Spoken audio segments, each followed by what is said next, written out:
नमस्कार। इस वीडियो में हम जानेंगे साइट्रस में लगने वाले प्रमुख इंसेक्ट पेस्ट के बारे में। कौन कौन सी कीटें नींबू वर्गीय फलों में लगती हैं या संतरा वर्गीय फलों में लगती है, उनके बारे में आइए विस्तार पूर्वक जानें। और उनका डैमेजिंग सिम्टम क्या है और हम उसका प्रबंधन किस तरह से करें, उसका मैनेजमेंट किस तरह से करें, उसके बारे में चलिए जानते हैं। तो मेजर पेस्ट में सबसे पहले आता है सूट साइलिड, जिसे साइट्रस साइलिड कहा जाता है। फिर citrus leaf miner, citrus black fly, citrus white fly, फिर फ्रूट पर्सिंग मोथ, जिसे फ्रूट सकिंग मोथ भी कहा जाता है, या फिर लाइम या ऑरेंज ट्री बोरर, फिर बार्क कैटरपिलर, साइट्रस बटरफ्लाई, जिसे लेमन बटरफ्लाई भी कहा जाता है, फिर ऑरेंज ट्रंक बोरर। ये सभी मेजर पेस्ट हैं साइट्रस में। तो इनमें हम विस्तार पूर्वक जानेंगे सूट साइलिड के बारे में, फिर फ्रूट सकिंग मोथ के बारे में एवं साइट्रस बटरफ्लाई के बारे में विस्तार पूर्वक इस वीडियो में जानेंगे। तो चलिए सबसे पहले हम लोग सूट साइलिड या साइट्रस साइलिड के बारे में विस्तार पूर्वक जानें। तो सूट साइलिड, जिसे साइट्रस साइलिड भी कहा जाता है, साइंटिफिक नेम इसका है डायाफोरिना साइट्री। इसकी ऑर्डर हेमिप्टेरा और फैमिली साइलिडी है। अब इसका डिस्ट्रीब्यूशन कहाँ कहाँ है, तो पूरे विश्व में इसका distribution America, Bharat, Pakistan, Vietnam, Japan, Sri Lanka, Philippines, Indonesia और चीन में है। अब इसका होस्टेंस क्या है, तो ये इसका होस्टेंस साइट्रस के अलावा सर्टेन डेसिडियस प्लांट, जो भी पर्णपाती पौधे होते हैं, डेसिडियस प्लांट्स होते हैं, और जो रूटेसी फैमिलीज के जितने सारे हैं उसमें इसका आक्रमण देखा जाता है। अब इसका लाइफ साइकिल क्या है, बायोनोमिक्स क्या है, तो जो फीमेल होती है वो 200 एग सिंगली ले करती है। कहाँ एग ले करती है, जो यंग लीव्स होता है उसके अंडर साइड में एग ले करती है। एक पीरियड 7 से 10 दिन का होता है और नीम पेल येलो कलर का होता है, जिसमें पर्पल कलर के आइज होते हैं, पर्पल आइज होते हैं, और वो मार्जिनली फ्रिज्ड होता है ब्रिस्टल से। तो आप पिक्चर में देख सकते हैं किस तरह मार्जिनली फ्रिज्ड है ब्रिस्टल से, और ये नीम्प आप देख सकते हैं। अब क्या होता है, जो भी निम्पल पीरियड 25 से 71 दिन का होता है, 25 to 71 डेज का होता है, और पीपा ब्रॉड ओवल शेप का होता है और पेल येलो कलर का होता है, और ऑरेंज, जिसमें ऑरेंज येलो बैंड प्रेजेंट होते हैं मिडिल ऑफ द बॉडी में। अब जो एडल्ट होता है वो माइन्यूट होता है, छोटा होता है, उसमें लॉन्ग विंग्स प्रेजेंट होते हैं, और जो कि टिप ऑफ एब्डोमेन तक मतलब फैला होता है। अब जो विंग्स और बॉडी जो होता है वो वाइट वैक्सी पाउडर से कवर होता है सूट साइलिड में। तो चलिए अब इसका डैमेजिंग सिम्टम क्या है उसके बारे में जाने। तो जो डैमेजिंग सिम्टम क्या है, तो जो नीम्फ और एडल्ट क्या करती है, सेल शेप को सक करती है लीफ से, और जिससे क्या होता है कि जो लीफ का कर्लिंग हो जाता है और ड्राइंग हो जाता है और फॉल होता है, गिर जाती है लीफ, फॉल ऑफ हो जाता है। तो आप पिक्चर में देख सकते हैं किस तरह से सूट साइलिड का साइट्रस में आक्रमण हुआ है और किस तरह कर्लिंग हुआ है, और आप देख सकते हैं किस तरह से आपका येलो कलर का निम्फ है, आप क्लियरली देख सकते हैं, और वैक्सी कवर है, वाइट वैक्स से कवर है, आप देख सकते हैं। इस तरह से ये साइट्रस में डैमेज करती है। अब इसके मैनेजमेंट के बारे में हम चलिए जानते हैं। तो हम लोग मैनेजमेंट के लिए क्या करेंगे, जो भी अफेक्टेड ट्रीज या ड्राइड सूट होगा उसका प्रूनिंग करेंगे। फिर हम लोग नेचुरल एनिमीज, जैसे हम लोग पारासिटोइज में हम लोग यूज़ करेंगे टेट्रास्टिकस स्पीसीज, फिर कॉक्सिनेला स्पीसीज, और या फिर काइलोकोरस स्पीसीज या ब्रूमोस स्पीसीज, ये सब का हम लोग यूज़ कर सकते हैं प्रीडेटर के रूप में।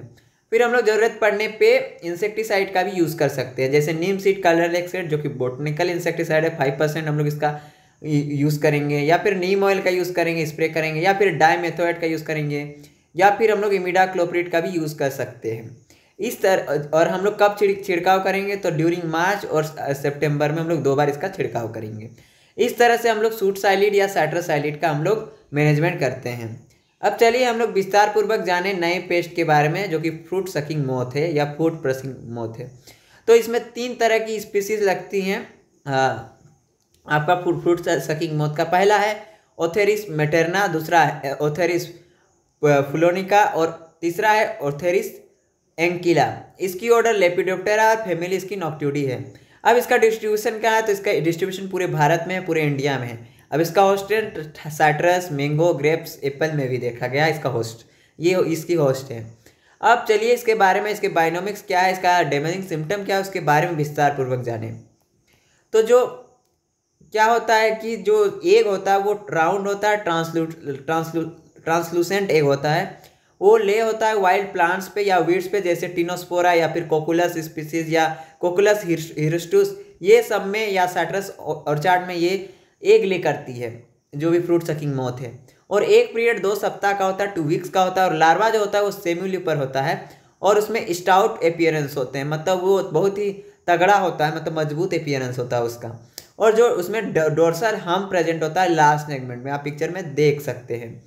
और जब क्या होता है कि इसमें डिस्टिंक्ट आईज होते हैं, मतलब आई स्पॉट प्रेजेंट होते हैं, तो आप देख सकते हैं कि आई स्पॉट प्रेजेंट है लार्वा में।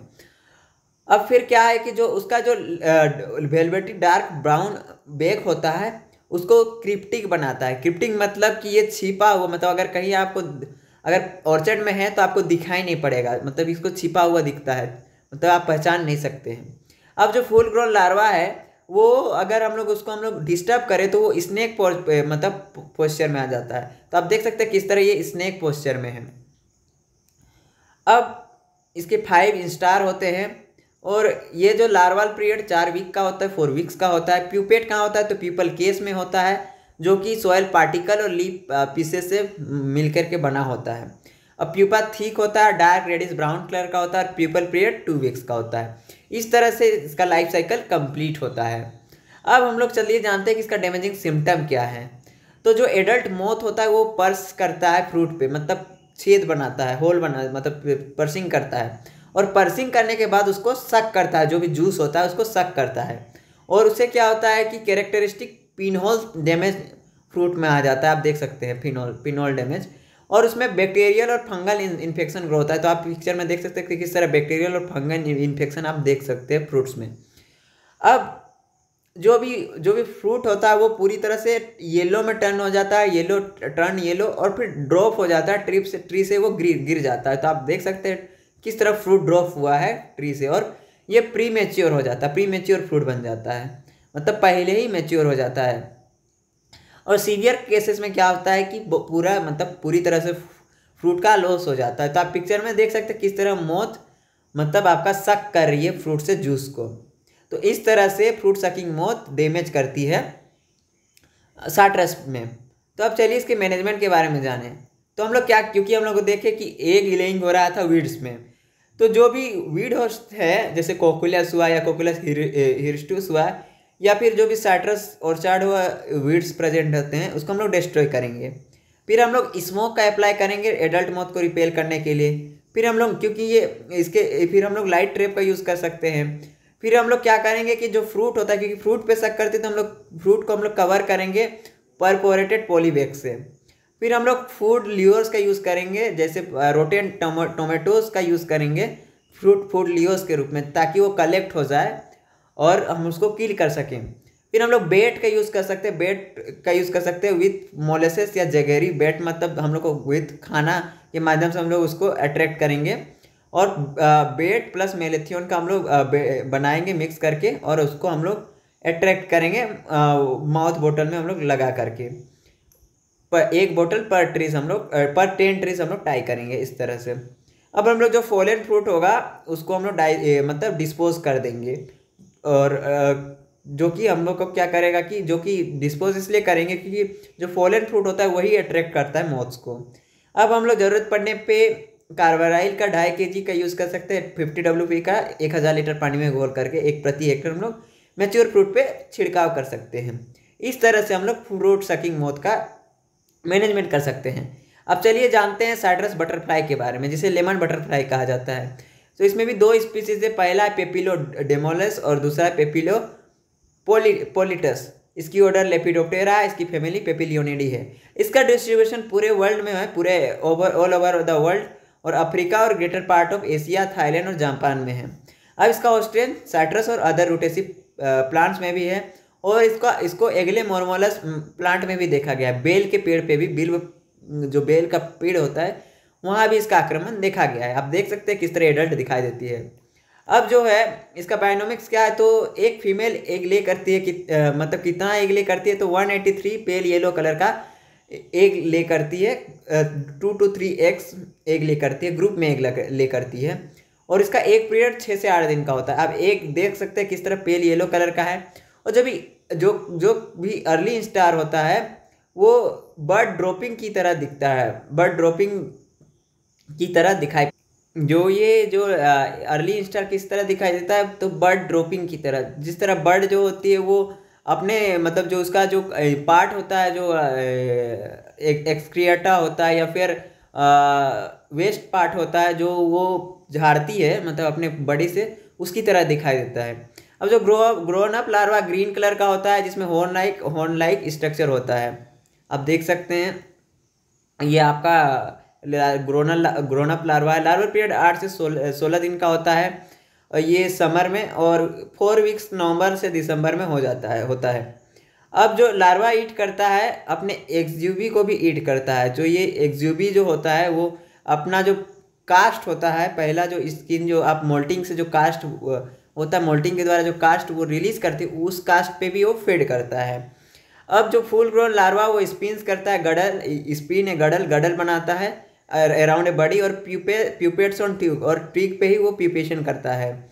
अब उसके बाद जो पीपल पीरियड 8 से 11 दिन का होता है, और adult with black head thorax and creamy yellow colouration on the under side of the abdomen.